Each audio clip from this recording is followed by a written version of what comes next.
আসসালামু আলাইকুম আরহামাতুল্লাহ। ভাবুন তো, একজন মানুষ যার নাম শুনলে শত্রুরা কেঁপে উঠত, যার তরবারি ঝলক মানি ছিল বাতিলের পতন। কিন্তু আশ্চর্যের ব্যাপার হলো, তিনি ছিলেন সবচেয়ে নম্র, সবচেয়ে দয়ালু, সবচেয়ে জ্ঞানী একজন মানুষ।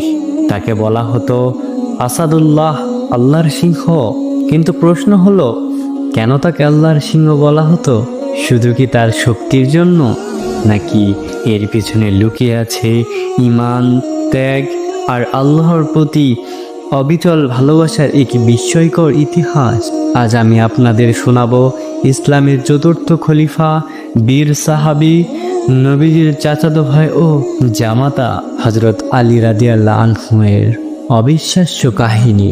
তো ভিডিওটি স্কিপ না করে মনোযোগ সহকারে দেখো এবং আল্লাহর রাস্তায় ফিরে আসো। আমার প্রিয় দর্শক শ্রোতাগণ, যা শুনলে আপনার বুক গর্বে ভরে উঠবে আর চোখ ভিজে যাবে ভালোবাসায়।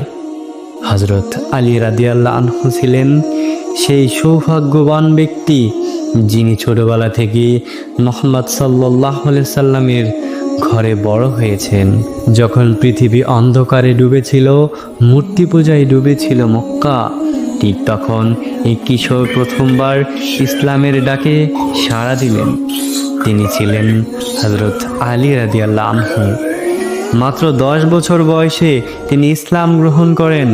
ভাবুন তো, একটি শিশু, কিন্তু ঈমান ছিল পাহাড়ের মতো দৃঢ়। মক্কার কাফেররা পরিকল্পনা করল, আজ রাতে মুহাম্মদ সাল্লাল্লাহু আলাইহি সাল্লামকে হত্যা করা হবে। ঘর ঘিরে ফেলা হয়েছে, তলোয়ার উঁচিয়ে দাঁড়িয়ে আছে বহু যুবক। ঠিক তখন রাসূলুল্লাহ সাল্লাল্লাহু আলাইহি সাল্লাম আলী রাদিয়াল্লাহু আনহুকে বললেন, আজ তুমি আমার বিছানায় শুয়ে থাকবে। এটি মানে কি ছিল জানেন? নিশ্চিত মৃত্যু। কিন্তু আলী রাদিয়াল্লাহু আনহু এক মুহূর্তে দ্বিধা করলেন না। তিনি বললেন, ইয়া রাসূলুল্লাহ সাল্লাল্লাহু আলাইহি সাল্লাম, আপনি নিরাপদে থাকবেন তো?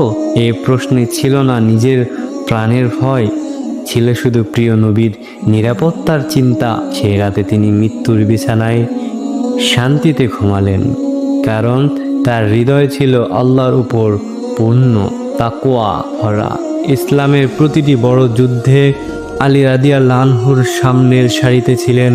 বদর যুদ্ধ, তিনি অসংখ্য কুরাইশ নেতাকে পরাজিত করেন। উহুদ যুদ্ধ, যখন অনেক সাহাবী ছত্রভঙ্গ হয়ে পড়েছিল, তিনি নবীজির সামনে ঢাল হয়ে দাঁড়ালেন। খন্দকের যুদ্ধে আসল মুহূর্ত, খন্দকের যুদ্ধে এক ভয়ঙ্কর যোদ্ধা ওমর ইবনে আবদি উদ চ্যালেঞ্জ ছুড়ে দিলেন মুসলমানদের। কেউ সামনে আসতে সাহস পেল না। তখন নবীজি সাল্লাল্লাহু আলাইহি সাল্লাম বললেন, কে যাবে? আলী রাদিয়াল্লাহু আনহু দাঁড়ালেন। তিনি ছিলেন তরুণ, কিন্তু ঈমান ছিল আকাশ সমান। দুজনের লড়াই শুরু হলো। মুহূর্তেই ধুলো উঠতে লাগলো। অবশেষে আলী রাদিয়াল্লাহু আনহু বিজয় হলেন। সুবহানাল্লাহ। সেই সময় রাসূলুল্লাহ সাল্লাল্লাহু আলাইহি সাল্লাম বলেছিলেন, আজকের আলীর আঘাত কিয়ামত পর্যন্ত সকল ইবাদতের চেয়ে উত্তম। সুবহানাল্লাহ। এই কারণেই তাকে বলা হয় আসাদুল্লাহ, আল্লাহর সিংহ। একদিন যুদ্ধের ময়দানে তিনি এক শত্রুকে মাটিতে ফেলে দিলেন, তলোয়ার তুললেন আঘাত করার জন্য। ঠিক তখন শত্রু তার মুখে থুতু ছুঁড়ে দিল। আপনি হলে কি করতেন বলুন তো? আপনি হলে তো লোকটিকে কতল করে দিতেন এবং লোকটিকে পৃথিবী থেকে বিদায় করে দিতেন। কিন্তু আলী রাদিয়াল্লাহু আনহু সঙ্গে সঙ্গে তলোয়ার নামিয়ে নিলেন। শত্রু অবাক হয়ে জিজ্ঞাসা করল, কেন আমাকে হত্যা করলেন না? আলী রাদিয়াল্লাহু আনহু বললেন, আমি আগে আল্লাহর জন্য লড়ছিলাম, কিন্তু তুমি থুতু দেওয়ার পর আমার মনে ব্যক্তিগত রাগ চলে এসেছে। আমি চাই না আমার আঘাতে ব্যক্তিগত রাগ মিশে থাকুক। সুবহানাল্লাহ। আল্লাহু আকবার, আল্লাহু আকবার। এটি তো আসল সিংহর শক্তি। নিজের রাগকে জয় করা। খলিফা হওয়ার পরেও তার জীবন ছিল সাধারণ। নিজের কাপড় নিজেই সেলাই করতেন, বাজার থেকে জিনিস কিনতেন সাধারণ মানুষের মতো। একদিন একটি ইহুদি ব্যক্তির সাথে একটি তলোয়ার নিয়ে মামলা হলো। কাজী সুরাইয়ের আদালতে হাজির হলেন আলী রাদিয়াল্লাহু আনহু। কাজী বললেন, আপনার সাক্ষী কোথায়? তিনি নিজের ছেলে হাসান রাদিয়াল্লাহু আনহুকে সাক্ষী আনলেন, কিন্তু কাজী বললেন নিজের সাক্ষ্য গ্রহণযোগ্য নয় এবং রায় গেল ইহুদির পক্ষে। খলিফা হওয়া সত্ত্বেও তিনি রায় মেনে নিলেন। এই ন্যায়পরায়ণতা দেখে সেই ইহুদি ইসলাম গ্রহণ করলেন। তাকে সিংহ বলা হয়েছে শুধু তরবারির জন্য নয়, ইমানের দৃঢ়তার জন্য, ন্যায়ের জন্য, আত্মসংযমের জন্য, আল্লাহর প্রতি অবিচল ভালোবাসার জন্য। তিনি ছিলেন জ্ঞানীদের নেতা।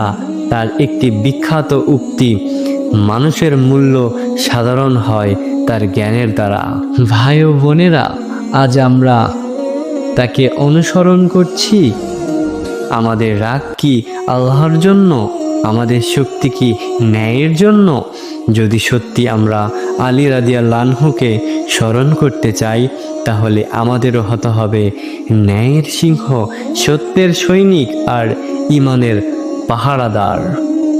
আল্লাহ যেন আমাদেরকে হযরত আলী রাদিয়াল্লাহু আনহু এর মতো সাহস, ধৈর্য এবং ন্যায়ের উপর অটল রাখার তৌফিক দান করেন। সকলে বলুন আমিন। ভালো থাকবেন, সুস্থ থাকবেন। দেখা হবে আবার অন্য কোনো ভিডিওতে। আমার চ্যানেলে নতুন হয়ে থাকলে আমার চ্যানেলটিকে সাবস্ক্রাইব করো। আমার প্রিয় দর্শক, আসসালামু আলাইকুম ওয়া রাহমাতুল্লাহ।